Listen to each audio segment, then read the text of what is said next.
اور سینئر سیاستدان چودھری شجاعت حسین اپنی کتاب سچ تو یہ ہے میں انکشاف کرتے ہوئے لکھتے ہیں کہ نواز شریف کے وزارت عظمیٰ کا حلف لینے سے پہلے اسلام آباد ہوٹل میں نواز شریف نے ایک پارٹی میٹنگ بلائی۔ وہاں بہت سے مقررین نے تقریریں کی۔ میرا تقریر کرنے کا کوئی ارادہ نہیں تھا، مجھے مجبوراً تقریر کرنا پڑی۔ چودھری شجاعت نے کہا کہ یہ دیکھ کر کے ارکان قومی اسمبلی کس طرح نواز شریف کی چاپلوسیاں کر رہے ہیں، میں نے کہا کہ میں بھی کچھ کہنا چاہتا ہوں۔ نواز شریف کو مخاطب کرتے ہوئے میں نے کہا کہ میاں صاحب، میں صرف 3 باتیں کہنا چاہوں گا۔ جب آپ وزیر اعظم بن جائیں تو ان 3 باتوں کا بہت خیال رکھیں۔ نمبر 1، چاپلوسوں کی باتوں میں نہ آئیں۔ نمبر 2، منافقوں سے دور رہیں۔ نمبر 3، آپ میں نہیں آنی چاہیے۔ یہ 3 باتیں کرنے کے بعد میں سٹیج سے نیچے اترا تو تمام حال تالیوں سے گونج اٹھا۔ بعد ازاں جب ہم گاڑی میں بیٹھ کر واپس گھر آ رہے تھے تو اسمبلی کے آگے سے گزرتے ہوئے میاں صاحب نے مجھ سے پوچھا کہ آپ جو 3 باتیں بتا رہے تھے وہ دوبارہ بیان کریں۔ میں نے دوبارہ انہیں وہ باتیں سنائیں، لیکن افسوس سے کہنا چاہوں گا کہ میاں صاحب نے میری تینوں باتوں پر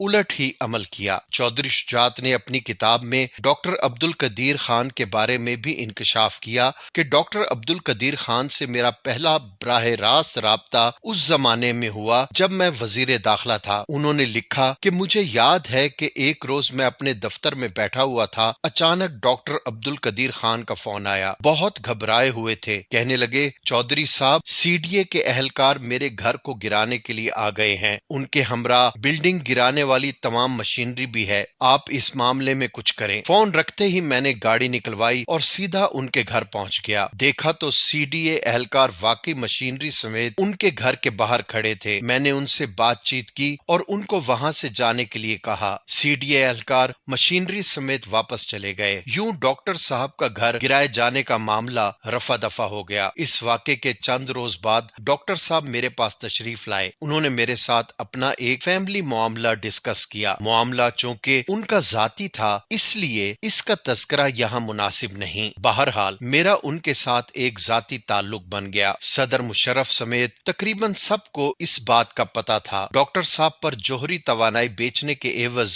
رقم لینے کا الزام عائد ہوا تو ایک روز صدر مشرف نے مجھے اور ایس ایم ظفر کو بلا کر کہا کہ آپ دونوں حضرات ڈاکٹر صاحب کے پاس جائیں، ان سے کہیں کہ اس معاملے پر وہ قوم سے معافی مانگے۔ کچھ توقف کے بعد انہوں نے مجھ سے کہا کہ چودھری صاحب، مناسب یہ ہے کہ آپ اکیلے ہی جائیں اور ان سے بات کریں۔ میں نے اس سلسلے میں ڈاکٹر صاحب سے ان کے گھر پر ملاقات کی، ان کو جنرل مشرف کا پیغام پہنچایا۔ وہ کہنے لگے چودھری صاحب، مجھ پر یہ الزام سراسر جھوٹ ہے، میں نے کوئی چیز فروخت نہیں کی، نہ میں نے کسی سے کوئی رقم لی۔ یہ فرنیچر جو میرے گھر پر آپ دیکھ رہے ہیں یہ بھی میری بیگم کے جہیز کا فرنیچر ہے۔ میری تو یہ حالت ہے کہ نیا فرنیچر تک خریدنے کی استطاعت نہیں رکھتا۔ یہ لوگ مجھ پر اتنا بڑا الزام لگا رہے ہیں۔ بہرحال ڈاکٹر عبدالقدیر خان نے ملک و قوم کے مفاد میں ٹی وی پر آ کر سارا الزام اپنے سر لے لیا۔ اس پر میں نے ایک بیان جاری کیا جس کا متن یہ ہے: ڈاکٹر عبدالقدیر نے بڑے پن کا ثبوت دیا ہے اور قومی مفاد میں ساری ذمہ داری اپنے سر لے لی ہے۔ اس کے علاوہ بھی انہوں نے 300 سے زائد صفحات میں بہت سے موضوعات کو چھیڑا ہے۔ انہوں نے کتاب میں انکشاف کیا کہ پرویز مشرف سے افتخار چودھری کی شکایت شوکت عزیز نے کی اور افتخار چودھری کی بحالی پر پرویز مشرف کو مشورہ دیا کہ انہیں جپھا ڈال لیں، لیکن دونوں کے ارد گرد موجود لوگوں نے صلح کا موقع گنوا دیا۔ چودھری شجاعت حسین نے لکھا کہ نواز شریف آصف زرداری کے خلاف منشیات سمگلنگ کا مقدمہ بنوانا چاہتے تھے، تاہم جھوٹا مقدمہ بنانے سے میں نے انکار کر دیا، جبکہ آصف زرداری نے 2011 میں کہا کہ آپ کی وجہ سے آج صدر پاکستان۔ چودھری شجاعت حسین نے مزید لکھا کہ لال مسجد واقعے کے بارے میں سوچ کر آج بھی پریشان ہو جاتا ہوں۔ چودھری شجاعت نے اپنی کتاب میں دعویٰ کیا کہ 2008 کا الیکشن فکس تھا اور امریکہ بے نظیر بھٹو کو وزیر اعظم دیکھنا چاہتا تھا۔ میرے والد ظہور الہی نے رحمان ملک کو نوکری دی، لیکن رحمان ملک نے ڈائریکٹر FIA بنتے ہی سب سے پہلے مجھے اور چودھری پرویز الہی کو جیل میں ڈالا۔ اس کتاب میں اور بھی بہت کچھ ہے جو حقیقت میں شریف خاندان کے حوالے سے بہت سے انکشافات ہیں کہ یہ خاندان پاکستان کی سیاست میں کس طرح ان ہوا اور کیا کیا کرتا رہا۔